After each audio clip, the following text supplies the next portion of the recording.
the Vice President, the Chief Executive Officer, the staff, and the members of the judicial body of Fufa. We are here for an occasion to launch the anti-match fixing campaign, but we thought it was an opportunity for us to be reading from the same page.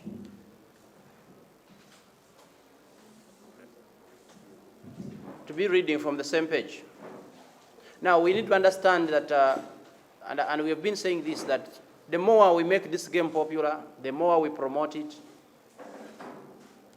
the more voices rise up that could eat up the efforts or the popularity of the game. And world football today, among others, has challenges of hooliganism, drugs, predetermination of results, and many others. Being the Federation of Uganda Football Association, it's our duty, as it's mentioned in our mission, to develop the game, and there are efforts being done to develop the game, to promote it, and there are efforts being done to promote it, but also to protect it. Now, the world order of football is faced with a new vice, and that's predetermination of results, predetermination of match statistics. Because when we talk about results, sometimes we are talking about the end result.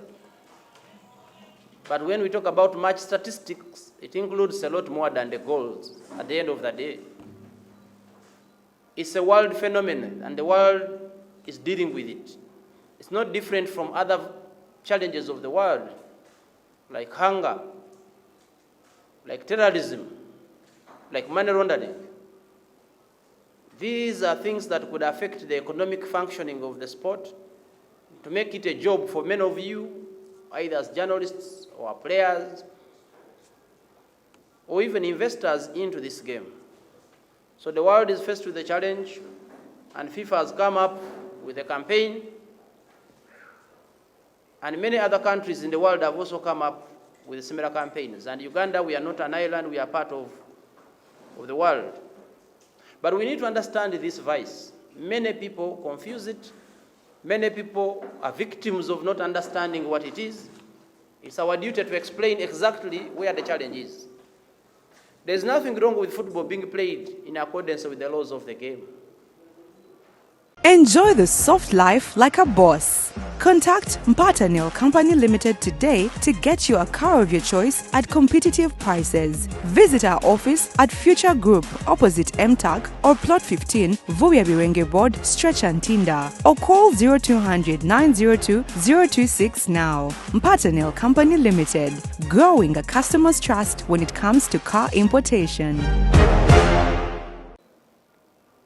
And there should essentially be nothing wrong with betting in terms of people placing bets on odds that are not predetermined, but out of a match result. Now, what happens in reality is that the betting companies world over place what they call the odds. And after placing the odds, then the people go and place the bets on those odds. And now the betting companies, they will have done their analysis by the time they come up with these odds. I'll give an example. If Team A is playing Team B, and the betting company puts up that when the result comes out 2-0 in favor of Team A, whoever will have put 1,000 will get 2,000. And that's how betting works, which essentially should not be the problem yet. The problem starts when somebody goes and places a bet of, say, 1,000, you get 2,000, then we'll say, I'm placing 1 million, meaning I'll get $2 million. It's in those volumes of money. So this information eventually is captured by the betting companies. Now what happens is this bettor targeting to win $1 million will come and spend 500,000 to ensure that the result comes out. And this result can only come out by influencing the officials organizing the match. It could come from fixtures, it could come from appointment of referees, it could also come to the referees themselves and the players, because these are the final people who can execute it, because they're the people who are on the pitch. So eventually they are the ones to deliver the mission. So some of this money gets into these players, and instead of performing to their best, instead of playing a natural game the natural way, they will abet to deliver the result of the better. Now that kills the game, essentially, because the fan who is watching is not sure what exactly they are watching. So as a federation, in conjunction with other partners, in conjunction with our international affiliation, FIFA and CAF, we have a responsibility to fight this vice. So let us understand that anybody could be a victim.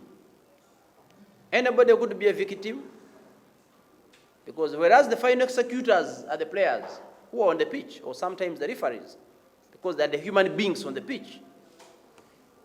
Some of these things are started from outside the pitch.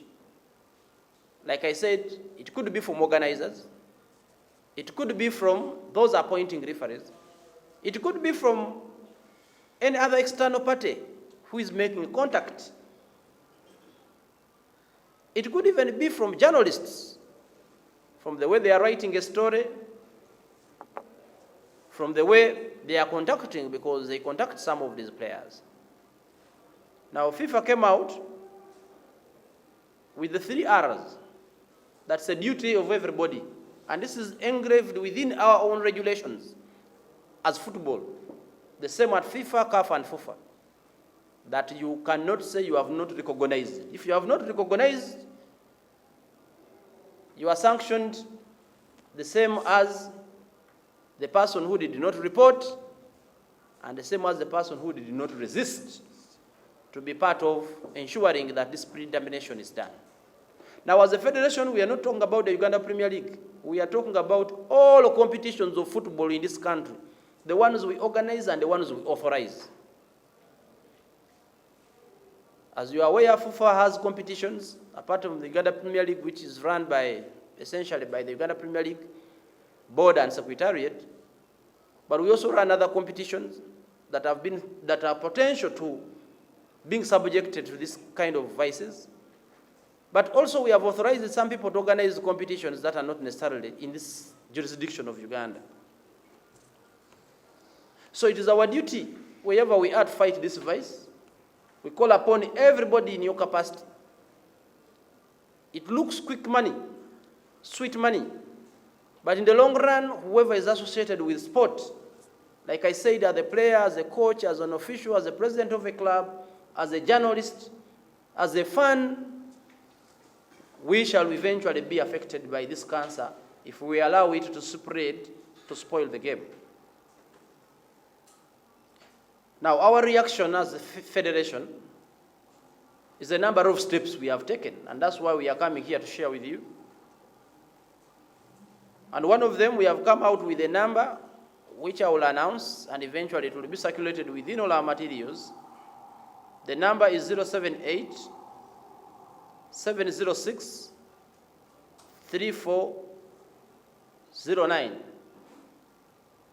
Should you obtain, and I will repeat the number, 0787 063 409.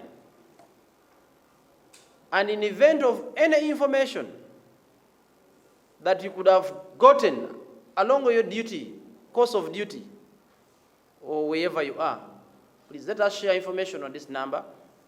Probably it could be leading us to fight this vice completely. It is also possible, because these are cartels, and you have heard what happened in Kenya the other day, you have heard what Saudi Arabia has launched, a similar campaign. So it's not just Uganda, like I said. It is the world fighting against this vice, and we are part of the world. So in other jurisdictions, we have heard maybe probably Uganda, we shall learn that there are certain players, there are certain referees that have been held hostage of this vice. That if you come out, because you already entered it, you will be prosecuted and you will be banned from football. So the only thing you can do is continuing being there. Now, as Fufa, we hereby extend immunity from being prosecuted in accordance with the football regulations for those who can provide information about this vice, whether they are players, whether they are referees, and this immunity will only last 1 month. So should there be anybody who has been held hostage, that if you come out and you say, well, I did this, but I've been told that if I get out of it, I'll be prosecuted by the football regulations such that I'm banned for life. We extend the amnesty to ensure that people come out and provide this information to help us fight the vice, and they'll get the immunity from being prosecuted by, I repeat, football regulations. And this is a period of 1 month from to date. So I want to call upon everybody, and I want to call upon Ugandans, that let us support the sector, let us support the game, let us support our own occupation to ensure that we fight this fight. Thank you so much. Enjoy the soft life like a boss. Contact Mpatanil Company Limited today to get you a car of your choice at competitive prices. Visit our office at Future Group opposite MTAC or Plot 15, Vuya Birenge Board, Stretch and Tinda, or call 0200 902 026 now. Mpatanil Company Limited, growing a customer's trust when it comes to car importation.